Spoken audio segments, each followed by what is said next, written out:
Assalamualaikum warahmatullahi wabarakatuh. Perkenalkan, nama saya Jimriana Zalianti dari kelas 02 TLT 001. Di sini saya akan menjelaskan tentang konsep dasar probabilitas dan statistika. Probabilitas adalah ilmu untuk mengukur seberapa besar kemungkinan suatu peristiwa yang akan terjadi. Istilah penting dalam probabilitas ada percobaan atau eksperimen. Ini merupakan kegiatan untuk mendapatkan hasil tertentu.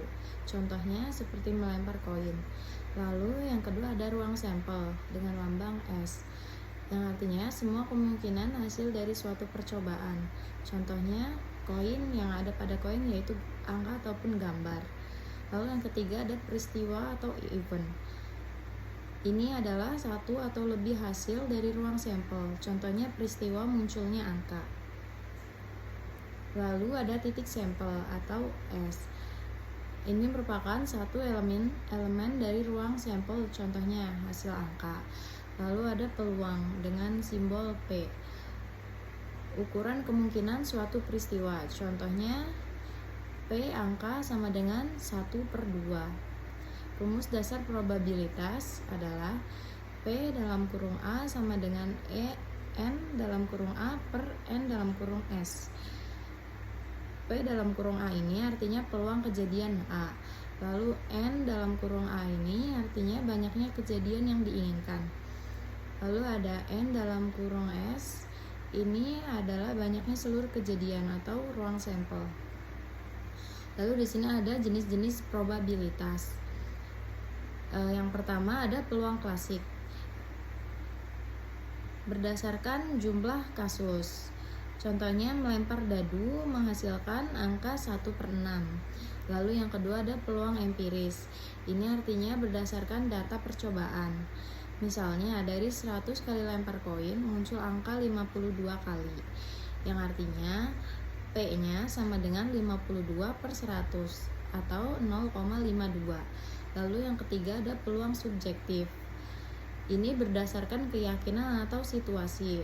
Contohnya kemungkinan tim A menang lebih besar karena pemainnya kuat. Lalu materi selanjutnya ada statistika. Statistika adalah ilmu yang mempelajari bagaimana cara mengumpulkan, mengolah, menganalisis, dan menyimpulkan data agar berguna untuk pengambilan keputusan. Tahapan dalam statistika ada pengumpulan data. Ini contohnya seperti survei, wawancara, observasi, serta eksperimen. Lalu yang kedua ada penyajian data. Ini terdapat tabel, grafik, diagram batang, atau diagram lingkaran. Lalu yang ketiga ada analisis data. Ini menggunakan rumus matematis atau rata-rata, simpangan, baku, dan sebagainya. Lalu yang keempat ada penarikan kesimpulan. Ini menyimpulkan hasil yang diperoleh dari analisis data. Lalu di sini ada jenis data dalam statistika. Jenis data dalam statistika itu ada dua, yaitu data kuantitatif, itu termasuk yang bukan angka, seperti warna, jenis kelamin, lalu agama. Lalu yang kedua ada data kuantitatif, atau yang berisi angka, contohnya umur, tinggi badan, sama nilai ujian. Ukuran pemusatan data. Ini digunakan untuk menyatakan nilai yang mewakili seluruh data. Di sini ada yang pertama rata-rata atau min. Contoh dari rata-rata adalah semisal ada data 10, 20, dan 30, maka rata-ratanya adalah 10 ditambah 20 ditambah 30 lalu dibagi dengan jumlah data tersebut, yaitu ada 3. Hasilnya sama dengan 20. Lalu yang kedua ada median. Median adalah nilai tengah dari rata-rata dari data yang telah diurutkan. Contohnya, misal ada data 10, 15, dan 20, maka mediannya atau nilai tengahnya adalah 15. Karena di sini 15 ada di tengah. Lalu yang ketiga ada modus. Modus adalah nilai yang paling sering muncul. Semisal ada data 2, 4, lalu 6, maka modusnya adalah 4 karena nilai 4 adalah nilai yang sering muncul. Kemudian di sini ada ukuran penyebaran data. Ukuran penyebaran menggambarkan seberapa jauh variasi data dari rata-rata. Yang pertama ada range atau jangkauan. Ini adalah selisih antara nilai maksimum dan minimum. Lalu yang kedua ada simpangan baku. Adalah ukuran seberapa jauh data menyebar dari nilai rata-ratanya. Jika simpangan baku kecil, berarti data cenderung merata. Jika simpangan besar, berarti data bervariasi.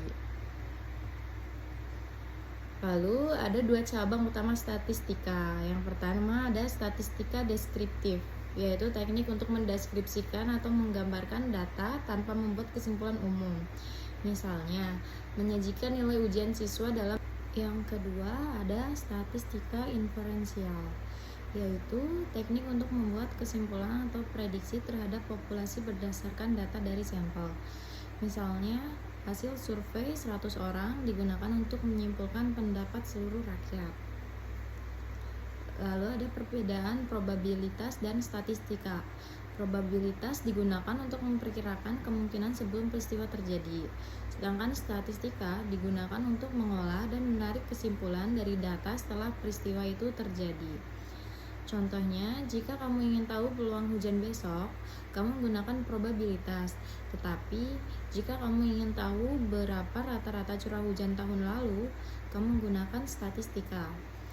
Di sini ada contoh soal, yaitu sebuah dadu bermata 6 dilempar 1 kali. Berapa peluang muncul angka lebih dari 4? Nah, untuk mengerjakan soal ini, kita harus cari dulu ruang sampelnya. Didapat di sini ada 1 dadu bermata 6.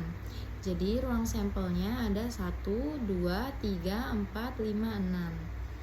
Lalu yang kedua kita cari di pertanyaannya angka yang lebih dari 4. Angka yang lebih dari 4 itu ada 5 dan 6. Jadi jumlahnya ada 2. Total kemungkinannya, karena ruang sampelnya ada 6 atau dadu tersebut bermata 6, maka total kemungkinannya ada 6. Jadi peluang munculnya angka lebih dari 4 sama dengan 2 hasil jumlah angka tadi dibagi sama total kemungkinan, sama dengan 1/3. Jadi hasilnya 1/3 ya. Sekian dari penjelasan saya, kurang lebihnya saya mohon maaf. Wassalamualaikum warahmatullahi wabarakatuh.